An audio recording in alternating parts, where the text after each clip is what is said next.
18절까지 말씀 보겠습니다. 사도행전 14장 1절에서 18절까지 말씀입니다. 우리 한 절씩 교독하시겠습니다. 이에 이고니온에서 두 사도가 함께 유대인의 회당에 들어가 말하니 유대와 헬라의 허다한 무리가 믿더라. 그러나 순종하지 아니하는 유대인들이 이방인들의 마음을 선동하여 형제들에게 악감을 품게 하거늘 두 사도가 오래 있어 주를 힘입어 담대히 말하니 주께서 그들의 손으로 표적과 기사를 행하게 하여 주사 자기 은혜의 말씀을 증언하시니 그 시내의 무리가 나뉘어 유대인을 따르는 자도 있고 두 사도를 따르는 자도 있는지라. 이방인과 유대인과 그 관리들이 두 사도를 모욕하며 돌로 치려고 달려드니 그들이 알고 도망하여 루가오냐의 두 성 루스드라와 더베와 그 근방으로 가서 거기서 복음을 전하니라. 루스드라에 발을 쓰지 못하는 한 사람이 앉아 있는데 나면서 걷지 못하게 되어 걸어본 적이 없는지라. 바울이 말하는 것을 듣거늘 바울이 주목하여 구원받을 만한 믿음이 그에게 있는 것을 보고 큰 소리로 이르되 내 발로 바로 일었어.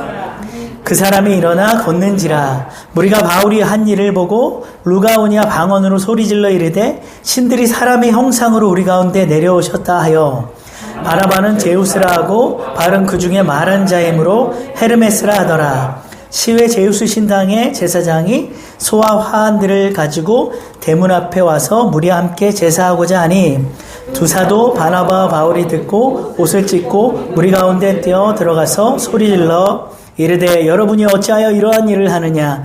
우리도 여러분과 같은 성정을 가진 사람이라 여러분에게 복음을 전하는 것은 이런 헛된 일을 버리고 천지와 바다와 그 가운데 만물을 지으시고 살아계신 하나님께로 돌아오게 함이라. 하나님이 지나간 세대에는 모든 민족으로 자기들의 길들을 가게 방임하셨으나 그러나 자기를 증언하지 아니하신 것이 아니니 곧 여러분에게 하늘로부터 비를 내리시며 결실기를 주시는 선한 일을 하사 음식과 기쁨으로 여러분의 마음에 만족하게 하셨느니라 하고 이렇게 말하여 겨우 무리를 말려 자기들에게 제사를 못하게 하니라. 아멘. 할렐루야. 우리가 지난주 말씀에 바울과 바나바가 비시디아 안디옥에서 복음을 전하여 수많은 개종자와 추종자들이 생겼으나 일부 유대인들의 그런 또 비방과 방해로 말미암아 결국은 그곳에서 추방되어서 다른 곳으로 이동하는 것을 우리가 말씀을 같이 나누었죠. 자, 그런데 끝에 보면은 그럼에도 불구하고 바울과 바나바가 기쁨과 성령이 충만하여서 다른 곳으로 이동을 하였는데 그곳이 바로 오늘 본문에 나오는 이고니온이라는 이런 지역입니다. 자, 그리고 바울과 바나바가요, 이고니온에서도 동일하게 먼저 유대인의 회당에 들어가서 복음을 전하고 또 그러나 그곳에서도 역시 이고니온에서도 역시 복음 전파 또한 비시디아 안디옥에서와 마찬가지로 이 유대인과 또 헬라인의 이 개종자를 많이 믿는 무리들이 많아졌지만 또 역시 여기에서도 이 반대파의 저항이 아주 거세게 일어났죠. 그래서 또 유대주의자들이 이방인들을 선동을 해서 이 바울과 바나바가 아주 극심한 그런 박해에 직면해야 했습니다. 자, 이런 복음에 대한 이 두 가지 반응이요, 바울이 가는 곳마다 아주 동일한 양상으로 나타나게 되는데 이는 이제 구원의 어떤 보편성과 제한성을 동시에 보여준다고 할 수가 있습니다. 즉 구원은 유대인이나 이방인이나 복음을 영접하는 자에게 차별 없이 주어지지만 그렇다고 모든 사람이 또 구원을 얻을 수 있는 건 아니라는 거죠. 그래서 우리는 구원은 오직 하나님의 주권에 의해 결정된다는 것을 인정하되 누가 하나님에 의해 선택받는지를 우리가 알 수가 없잖아요. 그렇기 때문에 또한 우리가 모든 사람에게 차별 없이 또 복음을 증거해야 된다는 것이죠. 자, 오늘 본문은 바울과 바나바가 이고니온과 루스드라 그리고 더베 지역에서 전도한 그런 내용입니다. 자, 두 사도의 이 이고니온 선교 전략을 보면 비시디아 안디옥 때와 아주 동일한 패턴과 동일한 양상이 나타나는데요. 성령 충만한 이 바울과 바나바가 꼭 유대인의 회당에 들어가서 먼저 복음을 전하고 또 그 결과 복음의 폭발적인 호응이 나타나고 믿는 사람들이 아주 많아지는 것을 보게 됩니다. 또 반면에 복음을 거부하고 방해하는 이 반대파 세력의 사도들이 꼭 등장을 해서 이 핍박을 받게 되는데요. 항상 복음이 전파되는 곳에는 박해가 함께 있다. 이것이 사도행전 전체의 흐름이에요. 사도행전 전체의 흐름만이 아니라 오늘날 우리에게도 마찬가지죠. 우리가 복음을 전하는 곳에는 항상 이 반대 세력이 있고 또 핍박하는 일들이 있다는 것을 우리가 항상 염두에 두어야 된다는 거예요. 그럼에도 불구하고 복음은 오히려 더 확산되어 가고 확장되어 간다는 것이죠. 그래서 1절을 보면요. 이고니온에 이르 이 두 사도가 유대인의 회당에 들어가서 이제 말씀을 증거하는데 뭐라고 나오냐면요. 한번 읽어볼게요. 시작. 이에 이고니온에서 두 사도가 함께 유대인의 회당에 들어가 말하니 유다와 헬라의 허다한 무리가 믿더라. 자, 허다한 무리가 믿더라는 것은 엄청나게 많은 개종자들이 생겼다는 거예요. 이 복음을 받아들였다는 건데 이미 이 비시대 안디옥에서 이 복음을 증거하다가 유대인들에게 이 바울과 바나바가 아주 호되게 당했잖아요. 받아들이기 싫으면 차라리 외면이나 하면 얼마나 좋겠습니까? 그런데 이 유대인들은 꼭 자기들을 박해하는 것뿐만이 아니라 그곳에 이방인들을 꼭 선동을 해가지고 그런 유력자들, 그곳에 있는 이 유지들을 동원을 해서 이렇게 핍박을 한다는 거죠. 그럼 이쯤 되면 바울과 바나바가 정말 자기 동족이 아무리 귀하다 해도 정말 신물이 날 만도 한데 그럼에도 불구하고 여전히 유대인들을 찾아가서 이렇게 복음을 전하는 것을 볼 수가 있어요. 자, 이것이 어떻게 이렇게 가능할까요? 아마도 먼저는 계속 거듭 말씀드리지만 두 사도가 성령이 충만했기 때문에 기쁨이 충만했기 때문에 이것이 가능한 것이 아닌가 생각이 듭니다. 그래서 자기들의 자기들을 향한 그 박해를 무릅쓰고 유대인 회당 전도를 아마 한 번만 더 해보자 하는 이런 심정으로 가지 않았을까 이런 생각이 들어요. 자, 인간적으로 생각하면 이건 쉽지 않은 일이죠. 자, 우리는 여기서 전도가 무엇인지를 다시 한번 배우게 됩니다. 전도는요, 그저 믿지 않는 사람들을 교회로 이렇게 데려오는 게 전도가 아니에요. 전도는 원수라도 품을 수 있는 이 관용 정신에서 이게 시작이 된다는 거예요. 여러분, 복음이 무엇입니까? 복음이 7번뿐만 아니라 70번씩이라도 7번 용서할 수 있는 그 관용의 정신이 바로 복음 아닙니까?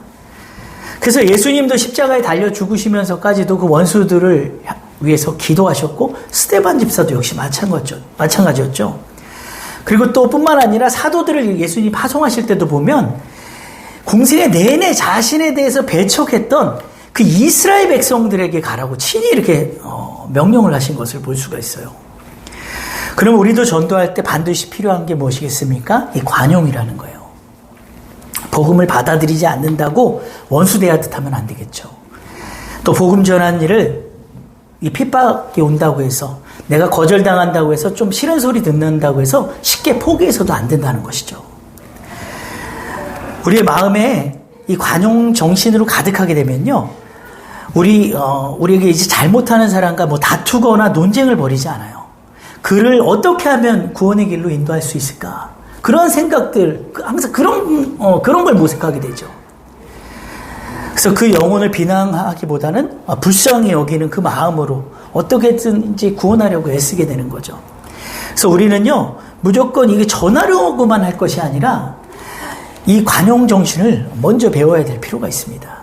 이것이 십자가의 어떤 주님의 사랑의 그런 정신이 아니겠습니까? 그래서 이 관용 정신이 두 사도와 같이 성령 충만하기만 하면은 우리 속에 이게 생기기 때문에 영혼을 품고 받아들일 수 있는 것도 사실은 내가 하는 것이 아니라 성령님이 내 마음을 주장해 주실 때 이것이 가능하다는 거죠.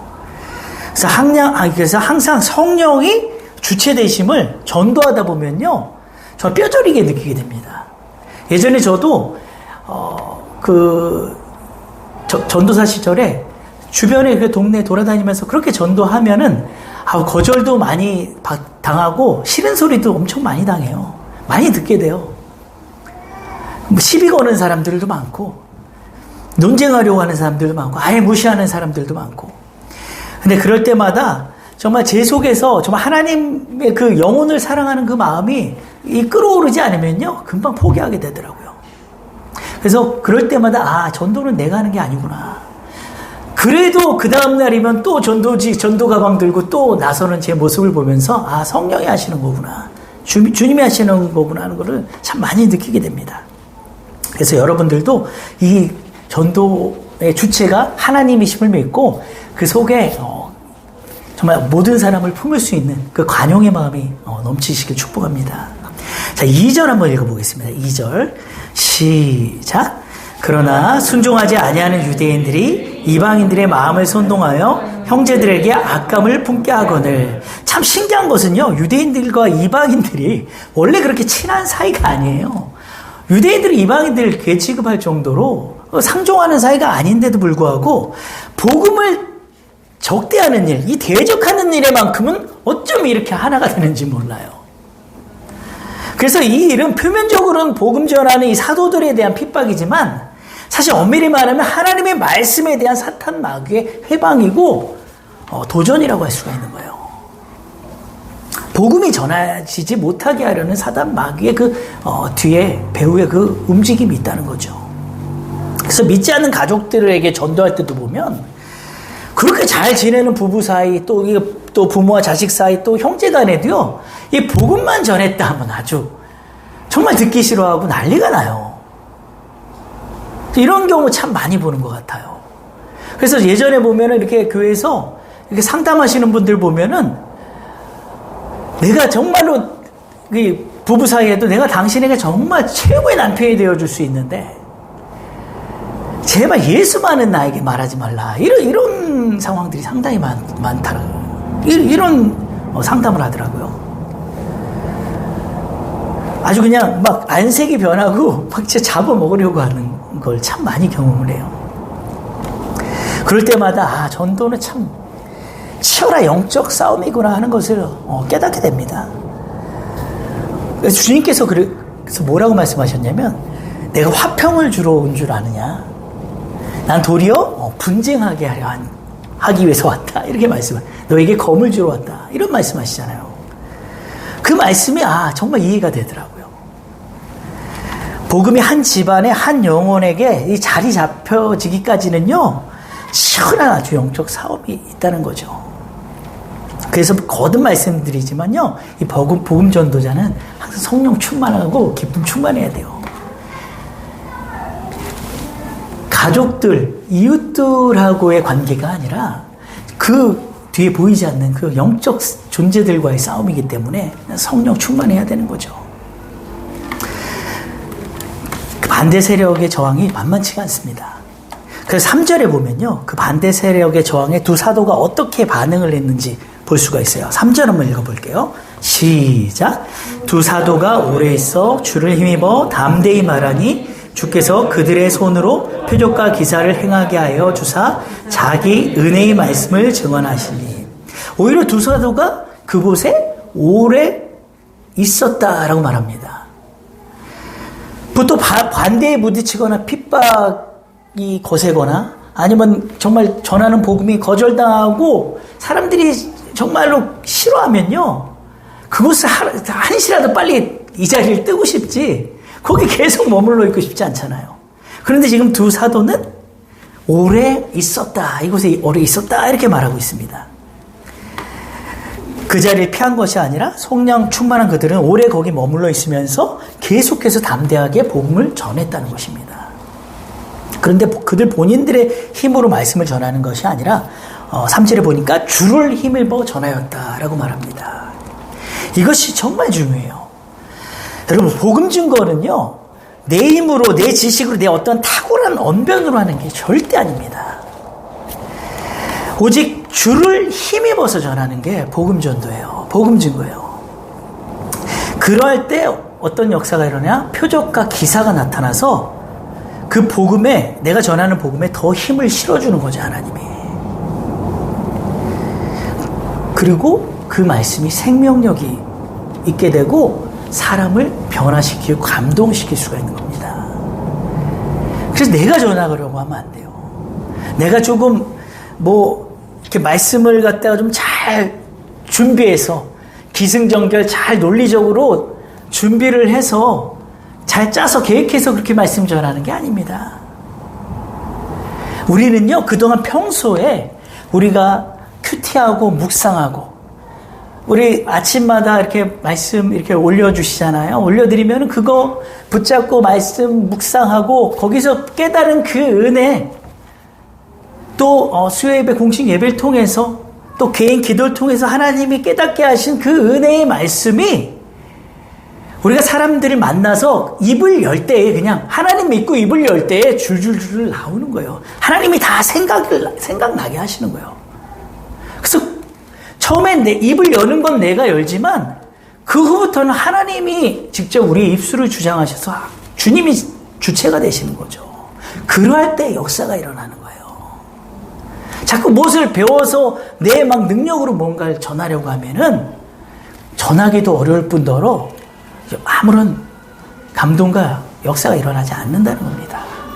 그래서 3절 마지막에 보면요, 뭐라고 말하냐면 자기 은혜의 말씀을, 주께서 자기 은혜의 말씀을 증언하셨다라고 이렇게 말하고 있어요. 주님이 직접 자기의 은혜의 말씀을 증언하신다는 거예요. 두 사도가 이 반대와 핍박에도 불구하고 복음을 전할 때 주님이 직접 친히 그 입술을 주장을 하신다는 거죠. 여러분, 우리가 복음 전하기가 말씀드렸지만 왜 어렵냐면 자꾸 내가 하려고 해서 어려운 거예요. 자꾸 내가 거창하게 어떻게 논리적으로 잘 준비해서 하려고 하니까 그래서 어려운 거예요. 물론 평소에 우리가 은혜 받고 기도하고 하나님 말씀 사모하고 이런 것들이 다 준비가 되는 과정이에요. 그래서 전도를 위한 다른 어떠한 준비, 우리가 전도 전략을 그렇게 개인적으로 너무 거창하게 세울 필요 없다는 거예요. 만나서 입 열면은 여러분들의 그 삶에 이 말씀이 녹아져서 간증으로 또 나오게 되는 거죠. 그럴 때 역사가 일어나는 겁니다.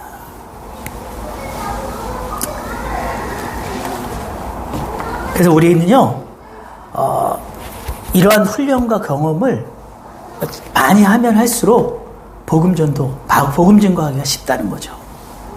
저도요, 설교 준비할 때 보면요, 참 열심히 준비하고 주석도 찾아보고 또 참고 서적도 읽어보고 또 다른 목사님 설교하신 것도 많이 이렇게 참고를 하고요.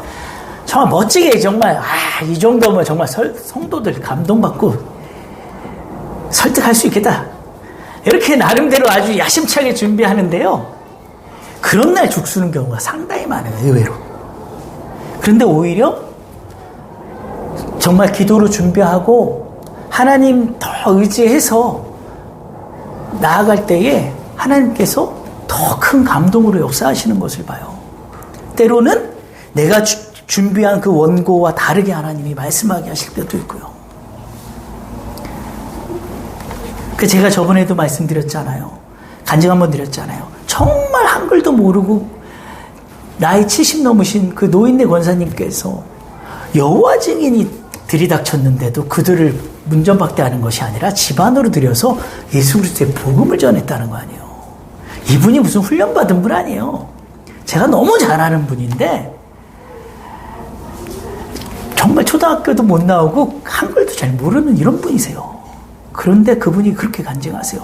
자기 입술을 막 성령이 속에서 막 주장해서 말하게 하는데 자기가 어떻게 말했는지도 모르게 한 20-30분을 복음을 전하는데 이들이 그대로 듣고 조용히 가더라는 거예요. 원래 여호와 증인들이 얼마나 훈련이 잘 된 사람들이고 말을 잘하는지 몰라요. 성경을 달달달 꿰고 있어요. 이 구약 성경을. 그런데 그럼에도 불구하고 이 권사님이 승리하셨어요. 그래서요, 저는 설교할 때도 그렇고 제가 누구를 양육할 때도 그렇고 정말 주님께서 내 입술을 주장하시기를 원하는 그런 기도를 제 나름대로 참 많이 합니다. 왜냐하면 제가 하는 말에는 별 감동을 못 받더라고요.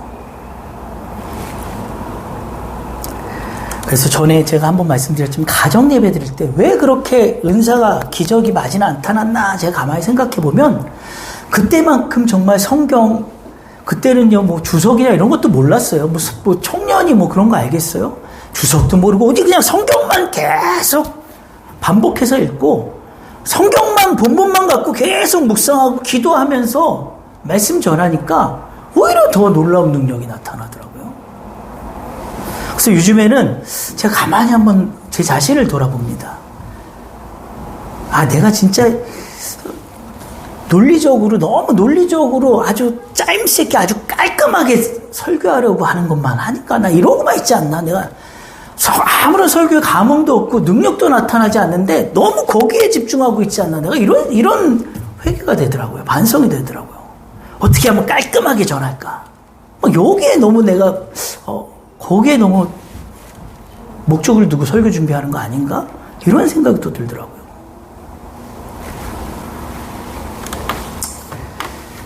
그래서 전도자가 힘있게 복음을 전하지만 그 모든 결실을 맺게 하시는 것은 하나님의 몫이라는 사실을 여러분 꼭 믿으시고 하나님께서 구원하실 자를 구원하시고 또 감동하실 자를 또 감동케 하시는 것인 줄 여러분 믿으시기 바랍니다. 그래서 우리는 오직 하나님의 도구라는 사실을 잊지 마시고 그렇게만 생각한다면 어느 누구라도 다 하나님께 쓰임받을 수 있다는 것을 꼭 믿으시기 바랍니다. 우리의 언변으로 혹시라도 사람을 설득해야지 이런 생각 아예 하지 마세요.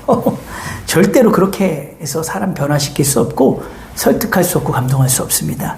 우리는 단지 입을 열어서 증거하는 자일 뿐이고 하나님의 말씀을 믿어 구원에 이르게 하는 것은 철저히 하나님의 주권이심을 믿는 저와 여러분이 되었으면 좋겠습니다. 자, 그리고 5절에 보면요. 이제 이방인과 이 유대인들과 관리들이 아주 박해가 절정에 달하죠. 자, 우리 5절 한번 읽어보겠습니다. 시작. 5절부터 7절까지 읽어보겠습니다. 시작. 이방인과 유대인과 그 관리들이 두 사도를 모욕하며 돌로 치려고 달려드니 그들이 알고 도망하여 루가오니아의 두 성 루스드라와 더베와 그 근방으로 가서 거기서 복음을 전하니라. 자, 이제는 이들의 박해가 아주 절정에 이르러서 돌로 치려고 한다는 것은 뭡니까? 죽이려고 하는 거예요. 이제 목숨에 아주 이 살해의 위협이 느껴지는 거죠. 근데 이들이 어떻게 합니까? 지금 하나님의 계획, 하나님의 이 선교의 이제 1차 전도행 시작점이에요. 그렇기 때문에 이들이 불필요한 마찰, 그 충돌을 할 필요가 없겠죠. 그래서 도망하여 다른 지역으로 이동을 하는 거죠. 예수님도 보면 사역하실 때 보면요. 유대인들이 그렇게 잡아 죽이려고 할 때 때로는 그들을 피해서 이렇게 다른 곳으로 이동하신 것을 볼 수 있지 않습니까? 그래서 그것은 결코 비겁하고 비굴한 게 아니에요. 하나님의 또 다른 계획을 이루기 위해서 또 다른 하나님의 섭리가 있기 때문에 다른 곳에 또 복음을 전하시고자 하는 하나님의 뜻을 이루기 위해서 이동해 가는 것이죠. 자, 그리고 8절에 보면은 이제 루스드라 이제 안진뱅이 사건이 나오죠. 8절 한번 읽어보겠습니다. 시작. 루스드라에 발을 쓰지 못하는 한 사람이 앉아 있는데 나면서 걷지 못하게 되어 걸어본 적이 없느니라. 자, 이 사건 이 말씀 보면은 베드로가 그 예루살렘 성전에 기도하러 올라가다가 성전 미문에 앉아 있는 그 안진뱅이 일으킨 그 기적 연상이 되죠. 그때 베드로는 뭐라고 말했냐면 나사렛 예수 그리스도의 이름으로 명하노니 난 내게 은과 금은 없거니와 나사렛 예수 그리스도의 이름으로 명하니 일어나 걸어라 했거든요. 그런데 오늘 바울은 뭐라고 말하냐면요. 9절 한번 읽어보겠습니다. 시작. 바울이 말하는 것을 듣거늘 바울이 주목하여 구원받을 만한 믿음이 그에게 있는 것을 보고 10절 한번 내요. 큰 소리로 이르되 내 발로 바로 일어서라니 그 사람이 일어나 걷는지라. 자, 바울이 말하는 것을 그 사람이 어떻게 했다고 합니까? 들었다고요. 믿음은요, 들음에서 시작돼요. 하나님의 말씀을 들었다. 지금 바울의 말을 들었다는 것은 그 안에 사모하는 마음이 있었다는 거예요. 말씀을 사모하는 마음이 있었다는 것이고, 이 사람이 구원받을 만한 믿음이 있었다. 바울이 보니까 구원받을 만한 믿음이 있었다는 것은 복음을 사모하는, 하나님의 말씀을 사모하는 그 열정이 속에 있었다는 거예요. 그리고 뭐라고 선포하냐? 큰 소리로 이르되 내 발로 바로 일어서라 하니 그 사람이 일어나 걷는지라. 여기 보면은 뭐 나사렛 예수 그리스도의 이름 이런 말 없어요. 그냥 큰 소리로 이르되 네 발로 바로 일어서라. 이거 어떻게 가능합니까? 먼저 무엇이 전제되냐면요. 지금 바울과 바나바는요. 성령이 충만했다고 말씀드렸잖아요. 자, 성령이 충만했기 때문에 큰 소리로 말하지만 그 말하심의 주체가 누구였습니까? 앞에서도 언급한 것처럼 주님이세요. 그러니까 굳이 나사렛 예수 그리스도의 이름으로 명하지 않아도 역사가 나타나는 거예요.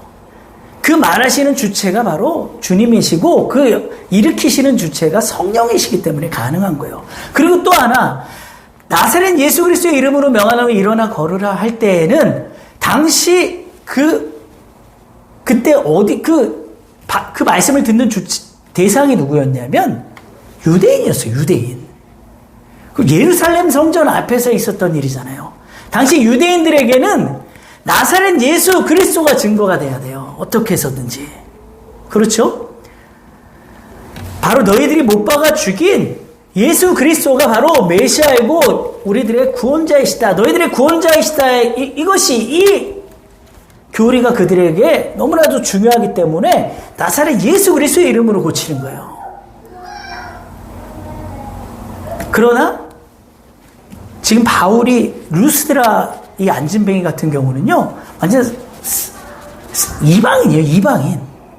이방인에게 뭐 나사렛 예수 그리스도의 이름으로 일어나라 할 필요가 없죠. 그래서 뒤에도 보면은 바울이 비시디아 안독 유대인의 회당에서 복음을 전할 때는 예수 그리스도에 대해서 전해요. 예수 그리스도의 메시아 되심을 전하는데 오직 메시아 예수 그리스도를 통해서 구원을 받게 되고 의의 일을 너희들이 의롭다 하심을 받게 된다는 것을 전하는데 그 복음의 내용이 오늘 이 루스라 지역에서 전하는 복음은 내용이 달라요. 일반 계시, 자연 계시를 통해서 복음을 전한다는 거죠. 이들이 무엇을 믿고 있습니까? 제우스 신, 뭐 헤르메스 신 이런 신을 믿고 있는 이방 신을 섬기 우상 숭배하는 자들이요. 그렇기 때문에 이들에게 필요한 복음은 일반 계시를 통한 복음이 필요한 거죠. 그럼에도 불구하고 하나님은 역사를 하신다는 거예요. 자, 11절 한번 읽어보겠습니다. 시작. 무리가 바울이 한 일을 보고 루가오니아 방언으로 소리질러 이르되 신들이 사람의 형상으로 우리 가운데 내려오셨다 하여 12절, 13절까지요. 바나바는 제우스라 하고 바울은 그 중에 말하는 자이므로 헤르메스라 하더라. 시외 제우스 신당의 제사장이 소와 화환들을 가지고 대문 앞에 와서 무리와 함께 제사하고자 하니 이들이 지금 믿고 있는 신은요 유대인들과 같이 그렇게 하나님을 믿고 있는 게 아니잖아요. 제우스 신, 헤르메스 신이라는 그러한 우상신을, 이방신을 믿고 있기 때문에 심지어 그 놀라운 역사 앞에 하늘로부터 이 제우스 신과 헤르메스 신이 내려왔다고 이렇게 믿고 있는 이들이에요. 그래서 지금 소와 화환들을 가지고 와서 지금 바울과 바나바를 위해서 지금 제사를 드리려고 하는 이런 상황입니다.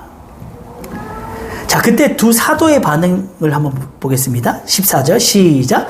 두 사도 바나바와 바울이 듣고 옷을 찢고 무리 가운데 뛰어들어가서 소리질러. 자, 옷을 찢고 무리 가운데 뛰어들어가 소리질러. 자, 그리고 나서 이제 복음을 일반 계시를 통한 복음을 전하게 되는데, 자, 여기에 지금 이 사도들의 반응을 우리가 주목할 필요가 있는데요. 진짜 사도들의 위기는요, 바로 지금 이 순간이라고 볼 수 있어요. 우리가 생각할 때 유대인들이 그 이방인들 선동해서 온갖 비방과 비난과 핍박, 그 방해, 회방하는 그 모든 일들이 이 바울과 바나바에 있어서 위기일 수 있죠. 그러나 그보다 더한 위기는요, 하나님의 복음을 전하고 그에 따른 놀라운 기적이 나타났을 때 사람들이 누굴 주목하게 되냐? 복음을 전한 이 복음 전도자를 주목할 수 있다는 거예요. 그러할 때에 내가 그 영광, 하나님, 그 영광을 내가 취하는 것이 아니라 하나님께로 돌릴 수 있는 이러한 지혜와 믿음이 필요하다는 겁니다. 거기서 만약에 그 제사를 그냥 받아버리면 어떻게 되겠습니까? 하나님께 돌려야 할 영광을 내가 가로채면 어떻게 되겠습니까? 더 이상 사도의 직분을 감당할 수가 없어요. 우리도 마찬가지겠죠. 정말로 교회가 부흥하고 정말로 하나님께서 우리들을 끝까지 사용하기 위해서는요, 복음을 전하고 그로 인해 많은 자들이 돌아오게 되고 많은 역사들이 나타날 때에 그 영광을 누구에게 돌리냐 하는 거예요. 그래서 진짜 위기는 바로 사도 바울과 이 바나바에게 있어서는 지금 이 순간이에요. 그리고 어떻게 복음을 전합니까? 여러분이 어찌하여 이러한 일을 하느냐? 우리도 여러분과 같은 성정을 가진 사람이다. 여러분에게 복음을 전하는 것은 이런 헛된 일을 버리고 천지와 바다와 그 가운데 만물을 지으시고 살아계신 하나님께로 돌아오게 함이라. 하나님이 지나간 세대에는 모든 민족으로 자기들의 길들을 가게 방임하셨으나, 여기서 방임하셨다는 것은 그냥 내버려뒀다는 것이 아니에요. 내버려두셨다는 것이 아니라 바로 오래 참으셨다는 이런 의미가 있는 거예요. 그러나 자기를 증언하지 아니하신 것이 아니니 곧 여러분에게 하늘로부터 비를 내리시며 결실기를 주시는 선한 일을 하사 음식과 기쁨으로 여러분의 마음에 만족하게 하셨느니라 하고, 이렇게 말하여 겨우 무리를 말려 자기들에게 제사를 못하게 하니라. 이것이 바로 사도 바울과 바나바가 정말로 그 위기로부터 벗어날 수 있는, 정말로 그 사도로서의 그 지혜를 발휘한 거죠. 저와 여러분도요, 정말로 이러한 믿음이 되었으면 좋겠습니다. 우리 주님의 교회가 정말로 오직 이 복음의 주체, 정말 또 부흥의 주체가 오직 하나님이심을, 오직 주님이시고 성령이심을 인정하게 될 때에 하나님께서 우리 교회를 계속해서 세워가시고 들어 쓰실 줄 믿습니다. 그래서 여러분과 제가 또 우리 정말 목사님이 그렇게 정말로 교회를 이끌어 갈 때에 우리 주님의 교회가 이 시대에 정말 하나님이 귀 들어 쓰시는 교회가 될 줄 믿습니다. 기도하시겠습니다. 우리 찬송 한 장 하시고 기도하시겠습니다.